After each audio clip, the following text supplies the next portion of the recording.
Okay, good. Good evening, everyone, and welcome to the Housing, Land Use, and Public Safety Committee meeting. The time is now 6:11, and we will now get started. You should have your agenda in front of you. We will go we will go in order. First with the introductions. My name is Wendy Hewlett Betts. I am the Chair of Land Use. Starting to my left. Cynthia Rodriguez, Community Board Chair. One Jones, member. Andrea Aguirre, member. Juanita Ranzel, co-chair of housing. And we have a special guest with us this evening. Captain Jerry Rocco, Fire Safety Education. Are there any board members online? Please introduce yourselves. Space and Deland Committee on Housing. Oral, Hi, I'm Hazel Mura. I am a member of Public Safety and Secretary of the Board.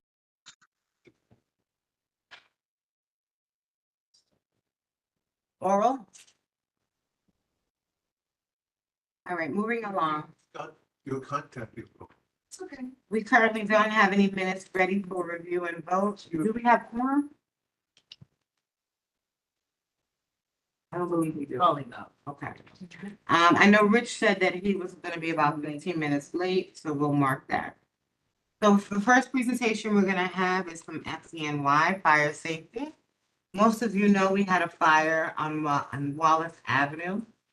And so, we're gonna get some lessons that we know as a community, what to look out for, things to pay attention to in our own home, and then I'm not sure if we're able to get an update on the situation.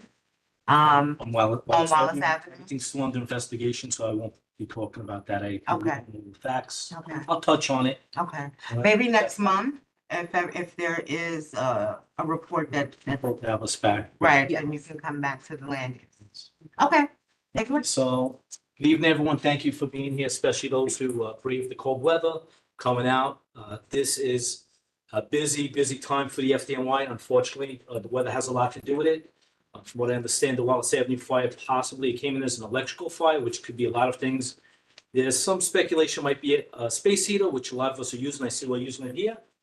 This one here is used properly. It's plugged directly into an outlet. That's what we want. Okay. Fires do not discriminate. Fires start for many different reasons. We cannot prevent every fire. We prevent what we can. We have a plan for your home, your workspace, anywhere you're visiting. Have a plan and practice that plan, especially if you have little ones.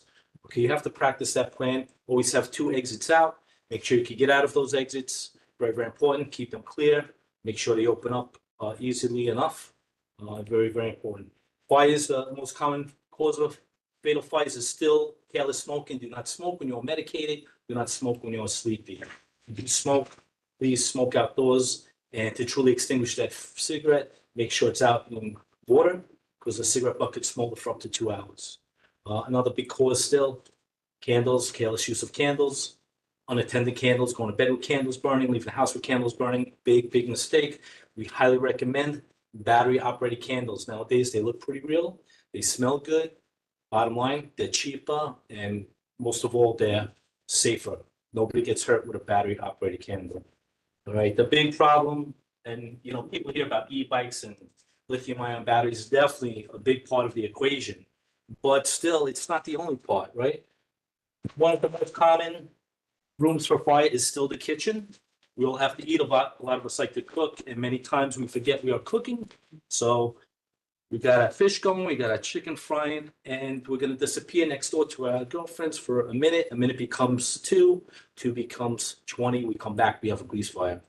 The one thing we do not put on a grease fire, absolutely no water on a grease fire. Guaranteed to make things a whole lot worse. Good chance you will burn the kitchen, if not more, and a very good chance you'll burn yourself. No water on a grease fire. Best thing, we have a grease fire. The first thing we're gonna do is shut that stove down. This is the only time we move fire.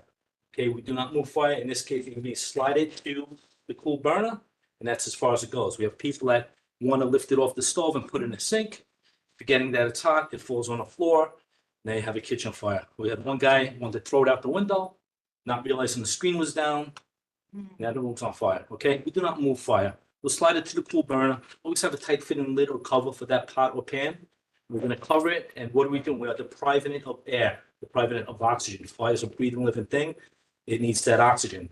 Deprive it of that oxygen and let it burn itself out. Do not inspect 2 minutes later. That is not long enough. It is still smoldering. Once you reintroduce that oxygen, it's gonna light up in your face, okay? So leave it on good 10, 15 minutes. Make sure that it stops smoldering. If you don't have a tight fitting lid cover, we have baking soda. Sodium bicarbonate, very, very good fix for a grease fire. Where do we find sodium bicarbonate, baking soda? Inside a fire extinguisher. We have the same thing in there, okay? So have some baking soda, keep it by the stove. The one in the kitchen in a fridge isn't gonna work for you. It's gonna be like a brick. It's gonna be a solid. That's not gonna snap. I'm gonna keep it at room temperature. Give it a shake once in a while. It is a powder. You want it to remain like a powder. And sprinkle that on.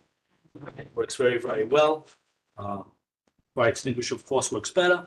Once again, sodium bicarbonate. I had mentioned shaking this. Let this remain like a powder. People don't realize that with a fire extinguisher, there's a powder in here, sodium bicarbonate. This needs a shake. Many people put it on a wall and they leave it there for 10 years because they don't need it. It's still charged. It's in the green. They think it's good. It means it's pressurized. It does not mean it's going to work for you. Okay. It could be caked up like a block in there.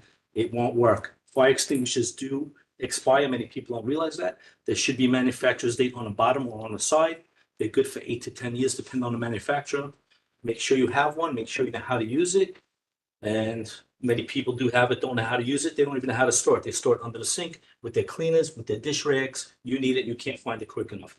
Keep it mounted on the wall, out of reach of the little ones. Keep it at the entrance to that room. You want it there. You don't want it in a corner where you have to run past the flaming stove to get to it. Okay, so keep it at the entrance to the room.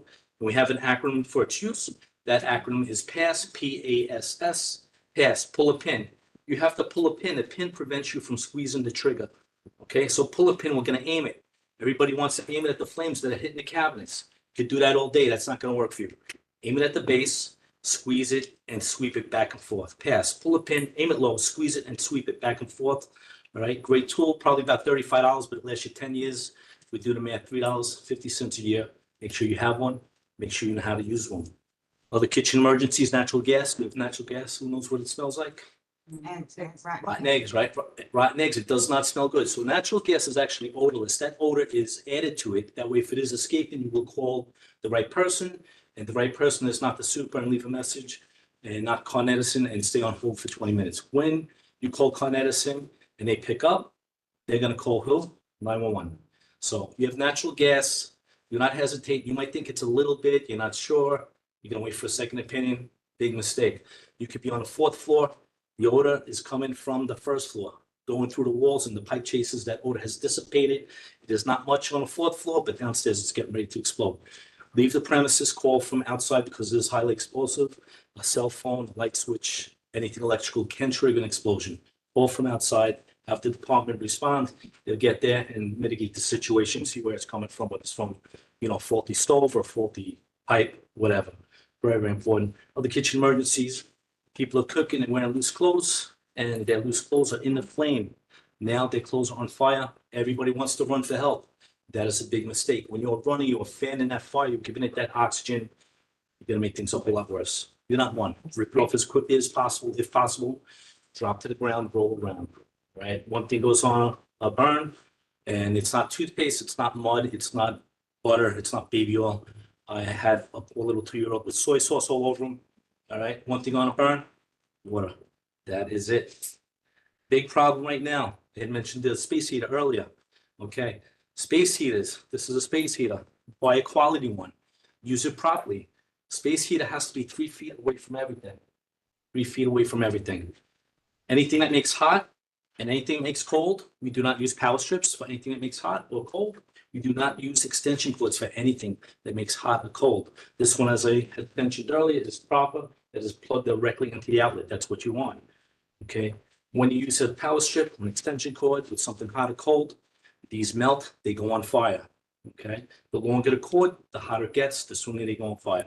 This is fine for your TV, the cable box. It's fine for the computer, the printer, no problem. But once again, make sure it's a quality product. Make sure it has the UL listing, which means it should be a quality product and should be good. But keep them visible when you clean a house. Give it a good look. Many people tuck them under the desk, behind the couch. It's melting, you don't see it. It's turning brown, you don't see it. Visually inspect and make sure it's not going to pose an issue. Definitely do not do this. Some people, they put an extension cord into their power strip.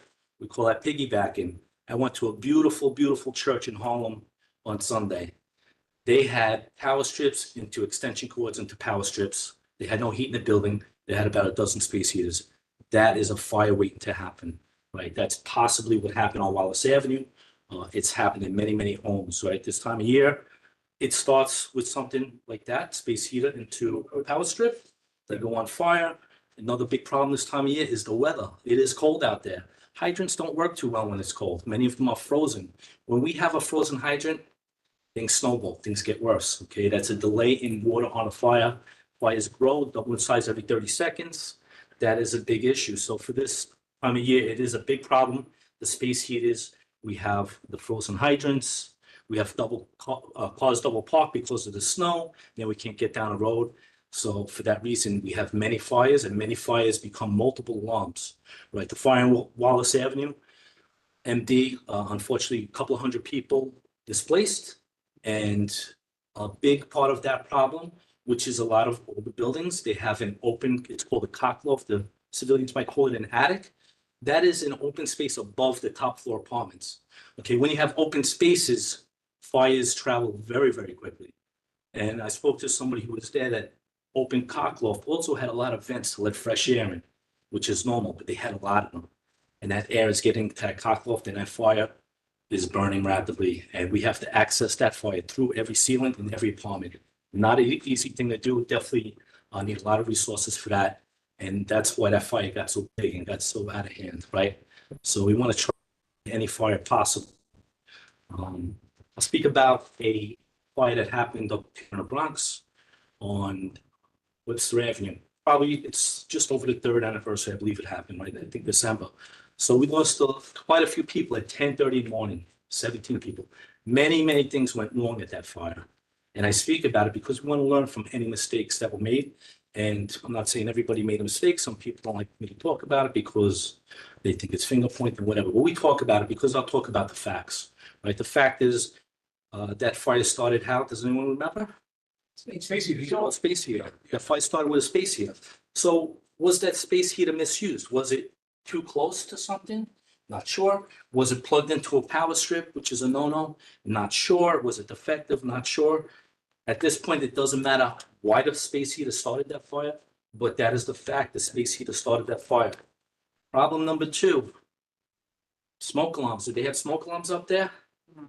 It is documented, many, many smoke alarms, and many, many people heard the smoke alarm sounding.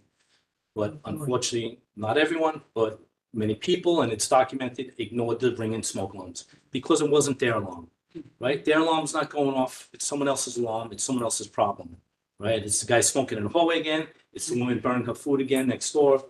So they do not investigate. They do not call 911. All right, that's a big problem. Other people's problems become your problems very quickly. That's what happened there. The alarms, once again, they weren't acted upon very quickly. Fires double in size every 30 seconds. That's what happened there. That was problem number 2. Problem number 3. What do we know about that apartment door? The door was Open, right? So that's a fact. That door was in the open position. That is a fact. Now, heard a couple different things. Heard it was broken, heard it was chocolate open, doesn't matter. That door was in the open position. Open doors allow for the travel of smoke, those gases, that fire to extend out of that fire apartment and into the public hallway and into the stairs. That's exactly what happened there. Plus Yes, the doors in the hallway were all. Yes, because a lot of times people chop them open. I don't know if that's the case there, but people chop them open for fresh air, and that, allows for the extension of fire and smoke, right? So that building is a fireproof building.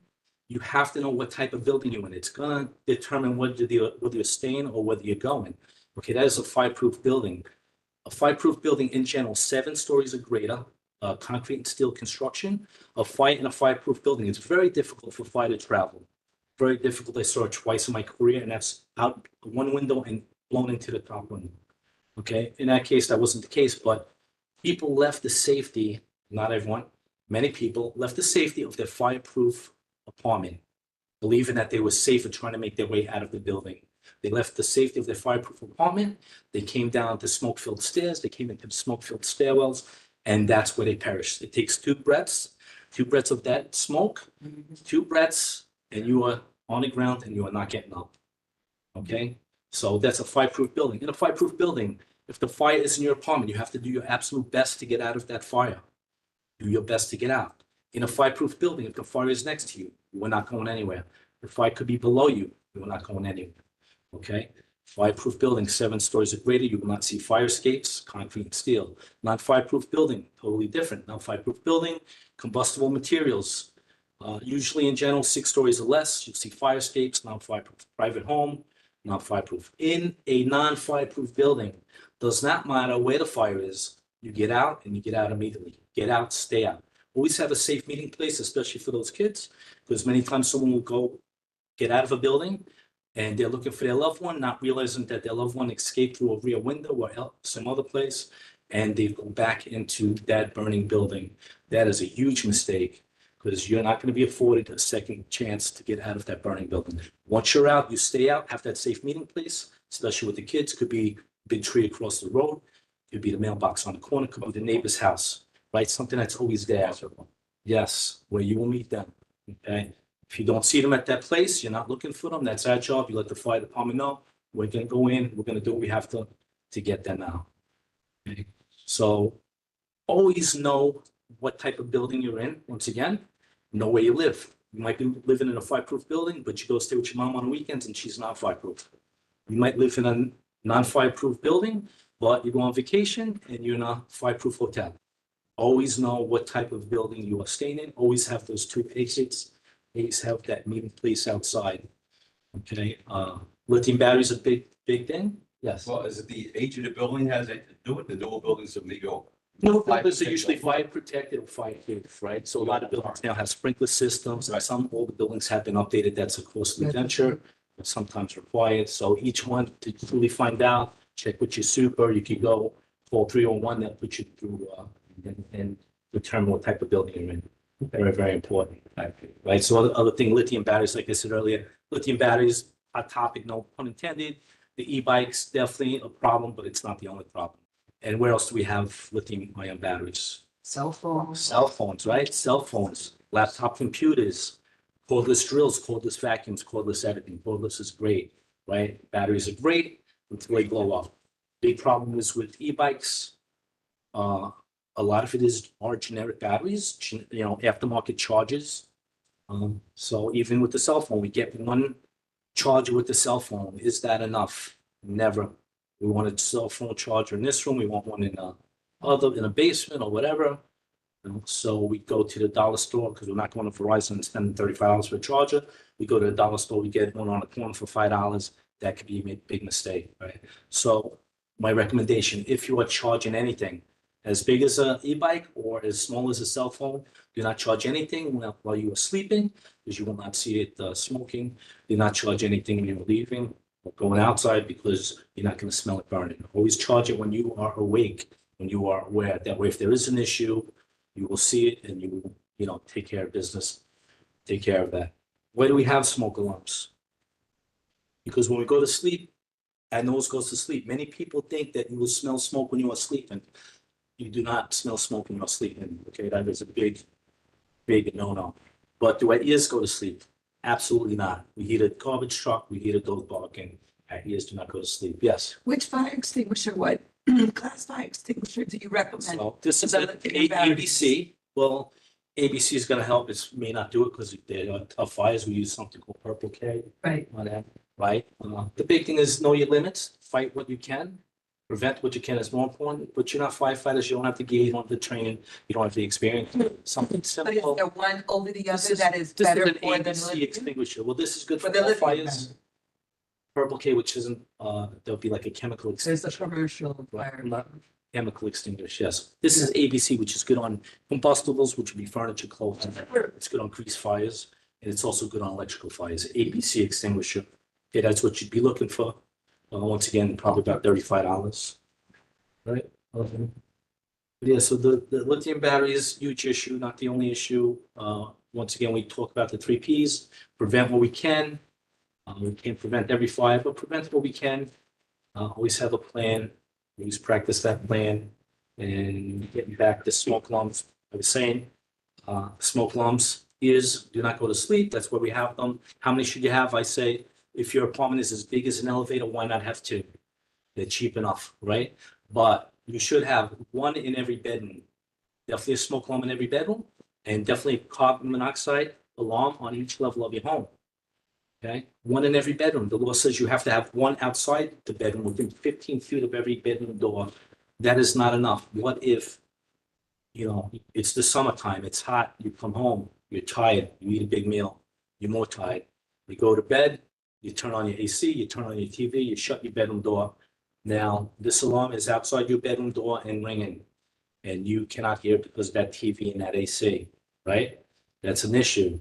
Conversely to that, same scenario, except the AC, which makes cold, is plugged into a power strip, and now the fire starts in your bedroom. Fire starts in your bedroom, that bedroom door is closed. That smoke's gonna kill you before this alarm even knows what's going on. So you absolutely have to have a smoke alarm in each bedroom, the CO alarm on each level. What do we call carbon monoxide? The silent killer, right? The silent killer. I'll give you a raw story from College Point, Queens. A good friend of mine, a smart friend, little older lady, works in the school system, has two carbon monoxide alarms. They are independent. They are not connected to each other. Some are, those are independent alarms. They both do their job. They wake her up at 1:30 in the morning. Both alarms activate 1:30 in the morning. She gets up and she sees this, nothing. She smells nothing. She tastes nothing. What does my friend do? She rips one off and throws it in a freezer so she doesn't have to listen to it. She rips the second one off and throws it outside. And unfortunately, woke up with carbon monoxide poisoning coming from her neighbor's apartment next door, a faulty heater. That's bad Okay, news, she right? waked up with the carbon monoxide poisoning. Excuse me, Brian? That's bad news, right? That is very bad news, yeah. So fortunately, she did not have enough to kill her or hospitalize her, but she was sick. Okay, so it's not just enough to have these alarms. We have to know what to do. Fires do not discriminate. Some people think it's just the bad neighborhoods. Absolutely not. Okay, it happens to the best of us. In fact, it happened to 3 firemen from my one firehouse alone on Melrose Ave. 3 firemen, 2 houses burned to the ground. A third one, over $100,000 worth of damage. Okay, thank God they knew what to do, and they survived. Their family survived. All right, so let's try to prevent what we can and practice that plan to keep everyone safe. If you don't have smoke alarms, we had a program that was up and running. Unfortunately, it's being reworked at the moment. We are quite a few people behind that have been waiting for these. Do not wait for us. People say, well, they're expensive. Maybe initially, but when we do the math, this alarm is $36. It lasts you 10 years. It's $3.60 a year. It's a penny a day. All right. And 60% of the people who died in fires, 60% of them did not have a working alarm. Okay. I hear all the time, my landlord won't get me one. I'm waiting for a free program. Big mistake. We have to be proactive. We have to take care of ourselves. We have to get our priorities right. I see people go out there, spend $100 on lottery tickets a month. Yeah. But they won't buy these, right? We have to have our priorities straight. It's nice getting something free, right? But sometimes we got to take care of ourselves, and don't be afraid to take care of ourselves. Don't wait for anybody. It's that important. All right. Thank you, guys. Any questions, let me know. Yeah, I have a question. Yes. Just on a design concept, right? Because every time I hear stories like this, or every time we go into the winter months, we hear space heaters. We get calls from tenants, it's too cold or it's too Right. hot. Does FDNY have a program where they actually work with new design developers when they're designing their HVAC system?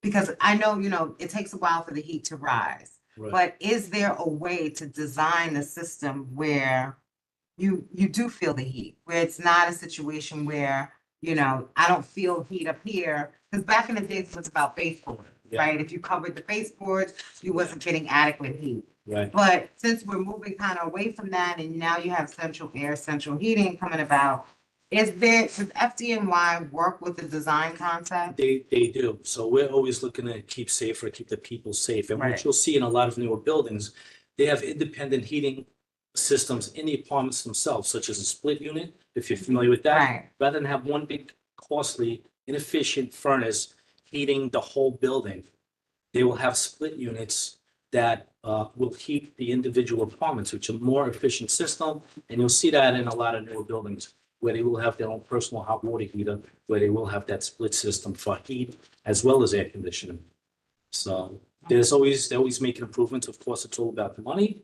So there's Right. many buildings out there that are older, that the landlord's not gonna spend that kind of money updating a building. You know, some people fortunate enough to have a good landlord that may spend the money, but it's not an inexpensive fix, not an inexpensive update, so that would be a problem.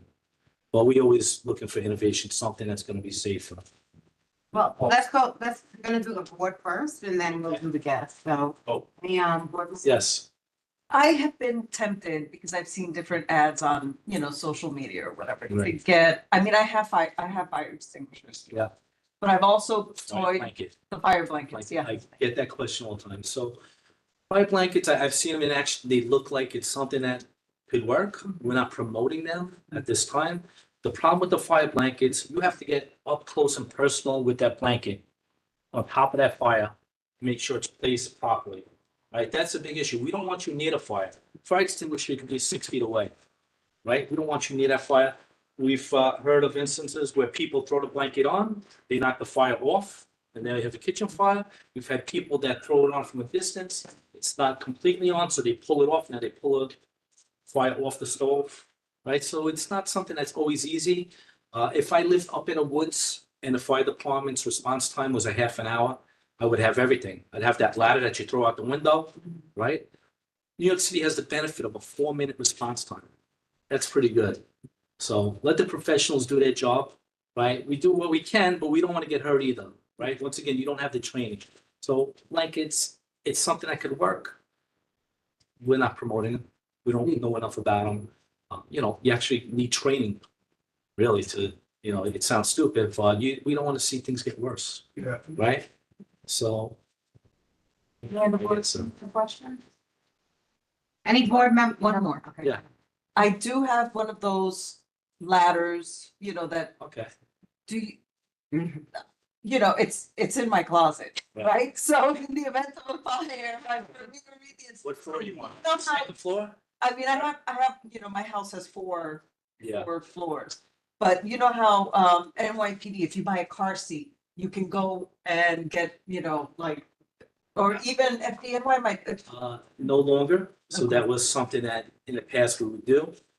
But it's a liability. Unfortunately, it's a litigious, environment, and people are very happy to call their lawyer if Wow. something happens. So I know. we do not put them in. Okay. All right. But read the instruction to make sure it's done properly. That's something that we cannot take responsibility for, unfortunately. Yeah, we're going around the room. Any other It's- board members online have a question? I have a comment. Would you mind doing this presentation twice a year? Well, definitely, no Because problem. I don't want us, Early. I don't want us to just act when there's something happening, which. Yeah, Not our fault, no one's fault for that. if we're available 4 times Yeah, a day, yeah, whatever, yeah. it's So I want folks to, whoever's not making this, to make it the next time. definitely. I actually Yeah. scheduled for you guys to come to my agency on Okay, great. February 5th. Very good. I spoke to Richard, and I had to do a presentation there. Okay, in yeah, the so community. this unit is great. It's manned with firefighters from throughout the city. We'll go to events such as this, schools, churches, senior centers, street fairs, anywhere there's a group of people. We're out there, we're educating. Many people can survive a fire, right? Many people can prevent a fire. Sometimes we can't, but a lot of times we can survive a fire. Many people do survive fires because they know what to do and know what not to do. And that's what this unit is about, teaching what to do and what not to do.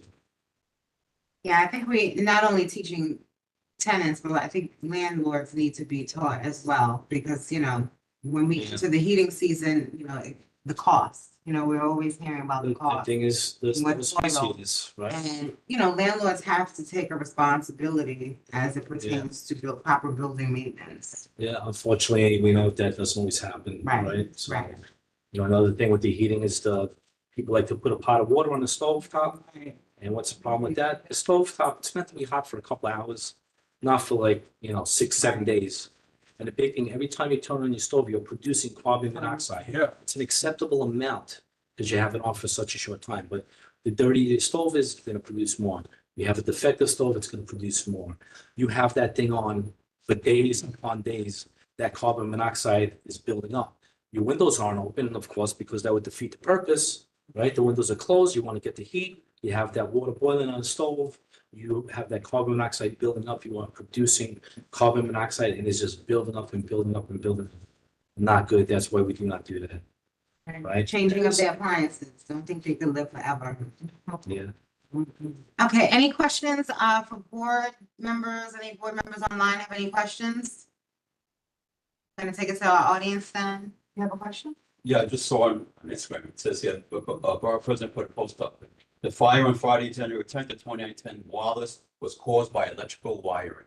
Right, So this- right, but is it electrical wiring with the space heater? We don't know, it could be in a wall, Yeah. it could be, it could be anything, So, right? So, And we have to be Yeah, very that- careful on that because, you know, still. people will be quick to do liability, so we just. need Yeah. to- Having, and I say that because I went through a situation like that where I was manager of several buildings in Brooklyn, and they had an electrical fire. And what was weird, crazy about that is that one of the tenants had a complete computer server in his room. Those things are. I mean, I'm talking about from head to toe. And I had went in that apartment days before the fire.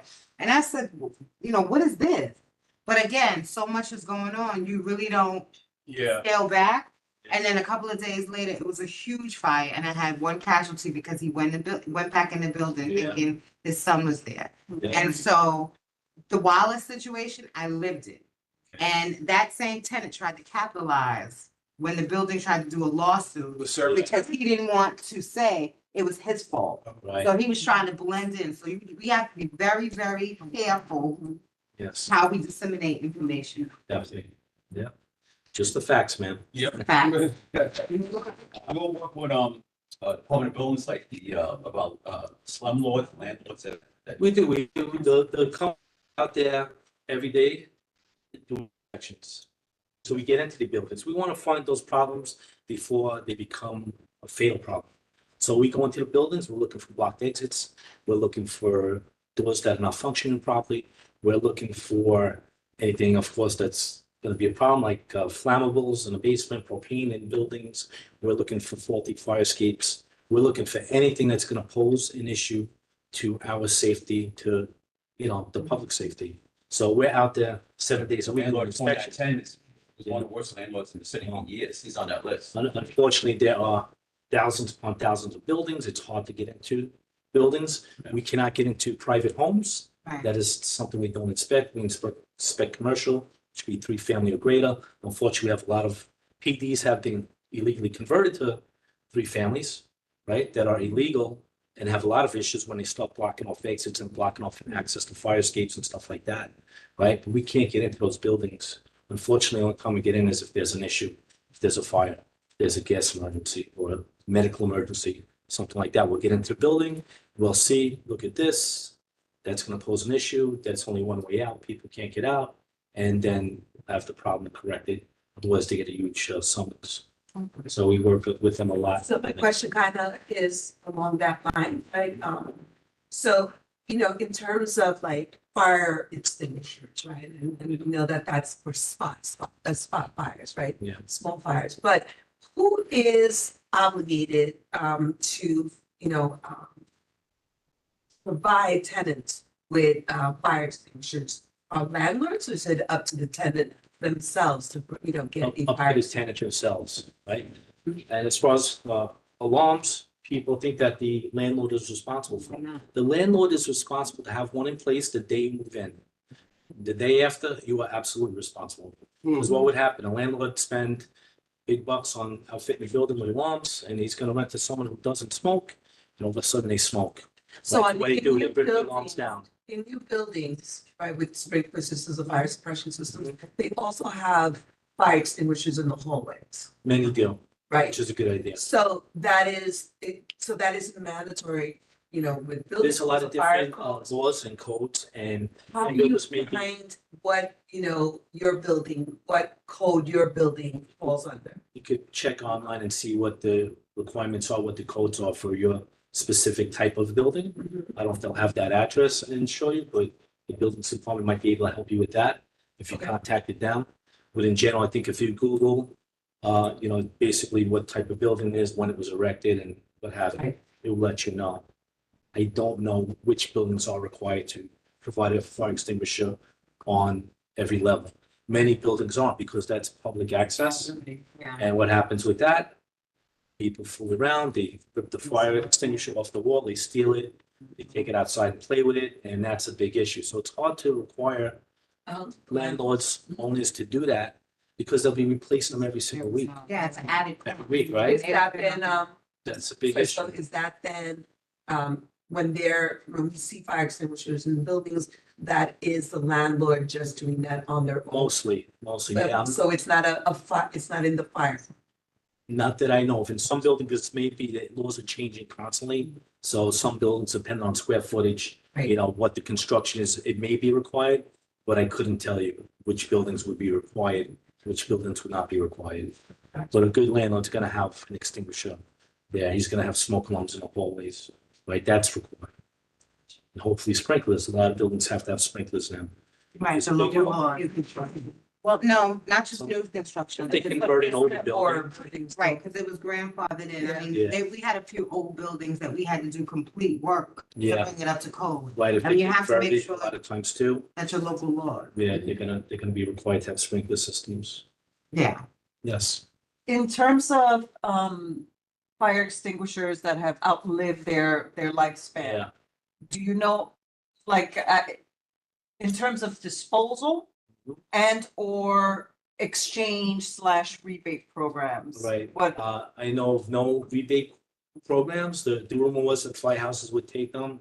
We do not take them. okay, The best thing, recycle events. So they have Department of Sanitation has 2 events in each borough every year, right? In the spring, in every borough there's one. In the fall, in every borough there's one. That's the best way. the safe disposal? Yeah, but give it, if you see a sanitation, you say, man, during the week, give it to him. You should take it back to the depot for you. So I'm gonna, well, thank you. Thank you. Thank Yeah. you, thank you. Yeah. My recommendation is, I do think that we need to do a collaborative letter to the local political officials, considering that they have money. And maybe that's an incentive that we should offer the community on a yearly basis, right? Where you have carbon monoxide, the combo, as well as, the extinguishers. I think that we need to do something, because in the mid-90s or late 2000s, there was one program that Affordable Housing, we got on to give out the fire extinguishers, Yeah. because we had to make sure that they were in every kitchen. Yeah. But it stopped because no one wanted that liability, and it was a cost. Right. And landlords were eating up too much cost anyway. So I Right. think that we should reach out to the political. Well, if you want, Local housing political people. committee does have a quorum, Okay. if you want to make a So motion. which we want to do that? Keep going, let me think about it. Yeah, so I think that that's something that we should do. Sometimes we have to do it that way in order for the community to. We can't reach all, but we can advocate for this community. Yeah. Definitely. For Queens to- And so we did have a program, years ago, we used to go to events, so it's this, and street fairs, and everybody gets a free smoke alarm. Right. And what happened with that was people, although they may have good intentions, they take it, they put it in their drawer because the sun's coming over next week, and the sun comes over next week, they're all excited, they forget about the alarm. So now it's there for 2 years in the drawer, doing Yeah. nobody any good, right? Or maybe they put it in the wrong spot, such as in the kitchen, which is a big mistake. They put it too close to the bathroom, the steam sets it off, whatever. They don't put it in the right spot, it becomes a nuisance. They rip it down thinking it's defective, throw it out. And we actually had one guy who was taking them and returning them to Home Depot for a credit, a store credit. I believe. So things like that. The thing is, when we had the program, great program, right now it's being reworked. Hopefully we get it back full swing, but we are getting there now. We do have quite a few people that have been waiting in the wings patiently, and we're taking care of them right now. If you absolutely have someone that is in need, that does not have an alarm, contact my office, call me directly. I will be here to take care of them. Okay, if someone needs it, let me know. We do have, once again, 6,000 people with minimum wage. Please. What's that, Brian? Right. Please. Yes, Brian, I'll give you one when I'm done. Okay? I appreciate that. Thank you so much. Thank you. Yeah, thank you, Cynthia. Thank you, everyone. If you need us for your event, give us a call, email us. Like I said, great program, no cost. Here to help, here to teach, here to keep everyone safe. All right? Thank you, guys. Thank you. Have a Okay. good day. Yes, you too. Thank you. Okay, so following the agenda, we have Blondell Shelter update. Is there an update? Yeah, so we have been reached out to by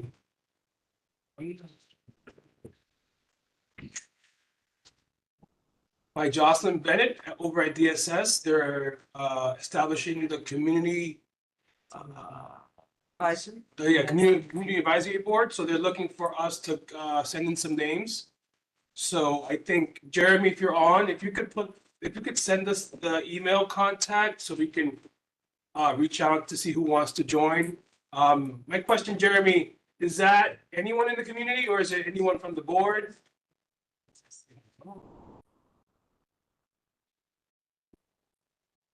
Okay, I don't think he's on. But, so we have to submit names to Jocelyn over at DSS to join the community advisory board for Blondell. They're beginning in the first week of February. Yep. And that's all. Thank you. That's all. Well, that's the only question we do have, because we don't know who's it open to. Yeah, I don't know if it's Yeah, everyone in the they're community. asking for names, addresses, Yeah. emails. Just a sidebar for a minute. Oh, Officer thank you. Madero, are you still on? Yeah, thank you. So it appears that Officer Modelo's had to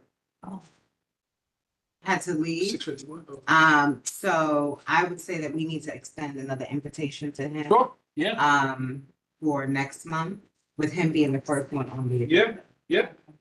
I would also request if he's on that, he have statistical information regarding the community, the area, Wallace Avenue, and just different initiatives and things that, Homesteads. that's coming through the police department, that the community needs. So in other words, the same report that you give to precinct council should be done here. Thank you. So, All right, moving along. Let me just do this motion real go quick. Let me motion to write a letter requesting community board level and local political representatives requesting funds for fire safety equipment such as carbon monoxide, smoke detectors, and fire extinguishers. Can I get a second? Second. Anyone opposed? Anyone abstained? So moved. Thank you. So moving along, gallery session. Anyone in the gallery would like to say something? Good evening, it's Kate Cardona. evening. I'm sorry, I'm battling bronchitis. It might be a little difficult to hear me, or I might cough in the middle of a sentence. Yeah, a couple of things with that fire presentation, and it's only a rumor that I heard, is that one of those cock loft or cock space false attic things, there was wiring in there, and that was the reason for the fire. We don't know necessarily, what it was, but that's the rumor I heard. Next, I was wondering if there's ever going to be a day, because when a roof catches fire, it burns like paper very quickly, and that could make a fire so much worse. I'm wondering if there's, and anyone that owns could understand this, because it's very expensive to repair or replace a roof, if they're ever going to come out with roofing materials that are not just more waterproof than they are, they have much better products now, but if they're ever going to have ones that are more fireproof, I think that would be a really good idea. If you look at the wildfire situation in California, when embers hit people's roofs, that's when their houses went up in flames. It's just a thought. And the next thing too, with the community advisory board for Blondell Avenue, I didn't know I was supposed to, excuse me, I was supposed to email if I want to serve on that board. Am I supposed to email Jeremy or Cynthia or somebody? Email Jeremy. Excuse me. Okay, thank you. I'll do that. And I just want to wish you guys I'm staying on the meeting, but I just want to wish you a good evening and be warm on your commute home. Thank you, Kate. Feel better. So Kay, Juanita can answer the first question. I'm gonna take the second question. So- So, go ahead. The first question was about a rumor you heard. The the fire presentation, they don't have an exact reason of what happened. It's still under investigation. So there's no actual facts yet. He will come back next month once they have a report of, once the investigation's up, they will give us an update on what exactly happened. So to the second point, Kay, so there's roofing material, right? But everything comes at a cost, right? So for instance, NYCHA, if you look at the way NYCHA was developed, NYCHA is your prime example of fireproof, right? As it pertains to how it was built, the material that was used to build it. I think it was cinder blocks, right? And then the top part of it. So there are materials out there. It's just a matter of how costly it would be to use that certain material or that grade level material to build housing, right? So when you talk about expensive costs, where are you going to pay for that? You're going to pay for it in the rents. So it's all a design thing. And it's something that, probably the community board or advocate organizations, when you talk about housing, any kind of housing, doesn't have to be affordable housing, any kind of housing. That's something that you press the design, city planning on, or agencies like that. All right, moving along, any other questions? Oral? To continue what you're saying, how fire works is that it has to find a way into the building, right? So when you have wood structures that you had in California, what happened, you saw some of the homes that didn't catch on fire, right? A lot of people wondered what happened is that the eaves itself or the overhang, right, was closed. So when the fire hits the building, which is somewhat fire resistant if it's brick or even siding, if the eave is open, fire actually gets into the building through the eave and jumps into the attic space and hits the insulation or the wood on the inside and starts the fire. Not actually from the outside, believe it or not, it goes through the eave. So and the NYCHA buildings are concrete, so they have to be fireproofed anyway. So many times, if a building does catch on fire, it's usually from the inside with multi-family buildings that are made out of brick or concrete. It doesn't really catch on the outside. It usually starts from the inside. But the fire that jumps on homes, because of the way it was designed to mitigate the fire. So if you have a closed eave, the fire can't get into the building. When you have an open eave over the soffit that is open, that's how the fire gets in. Right. Thank you, Earl. Appreciate You got that. it. Moving on, any other questions? No? Okay, we did a motion already, so we're good with that. Yes. The only old business I wanted to bring up, the Fine Fair Food Town? Yeah. So that's not happening, right? Do we know? No, what we saw was there was a delay Okay, in the construction. We think it's because of the remediation. okay. So it was a brownfield. There was the mechanic spot was there. So we haven't heard back. We can ask for an update for next meeting. Okay, because I thought I saw an email and it had something about finance. I don't know, Jeremy, is that? Maybe I have it wrong. So We you're can talking revisit about- that. Is that 2560 or? Is that across the Austin street Road? from Yeah. Popeyes? I think so, yeah. Right, Yeah. Popeyes, yeah. We can revisit that next month, but I thought that was. No, I think that what happened was they're not taking HPD financing. Okay, Yeah, so they're doing it on their own okay, and they're gonna raise the rents. okay, So the AMIs are blown out of proportion because they're right, doing whatever they want. right, So that's why we started doing the AMI training, because folks were like, this is not gonna be affordable, but they're getting private financing. So when they get private financing, they could The rent could be whatever they want. So they were doing units above, store on the bottom? Yes. Oh, wow, okay. Do we have did they submit a packet to us? A They design did. packet? The thing is, so here's the loophole. They could submit a package, but if you're not getting financing from HPD, you They can do don't whatever you want. Right. They don't have to get in front of us. Right, So that's the loophole. They come here, then they change it up, then they do whatever they want. okay. All right, we could definitely further discuss that next week. Okay, any new business? All right, I'm all about an hour, 7:01. Thank you all for coming on this cold night. Good meeting. See you next month. Have a good night. Jeremy, you can stop. Thank you, everyone. Good night, everyone. Get home safe. Night.